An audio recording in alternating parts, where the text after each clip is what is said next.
In this video, I will demonstrate how to factory reset a pure UVC fixture using the Pure UVC app. Every now and then, for troubleshooting purposes, or to completely reset a fixture for installation in a new network, you'll want this option.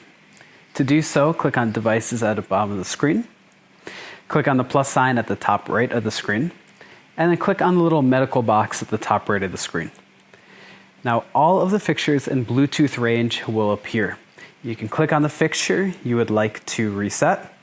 You can click on the Identify button to make sure that that's the fixture you would like to reset. And when you do click on the Restore button, which you'll do in a moment here, the light will flash on and off briefly to notify that this is the fixture you are trying to reset.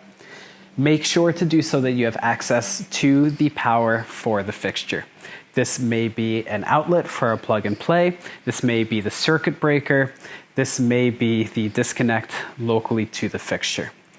When you have access to the power, and you may need two people to do this, click on the Restore button.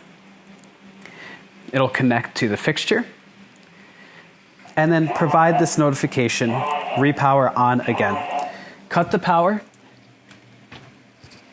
count for about 2-3 seconds, 1 Mississippi, 2 Mississippi, 3 Mississippi, and repower. From here, the device will get reconnected. It may take a few moments to do, and the successful message will appear when successful. From here, to add this fixture somewhere else, inside the Add Devices screen, you'll see the device is now there.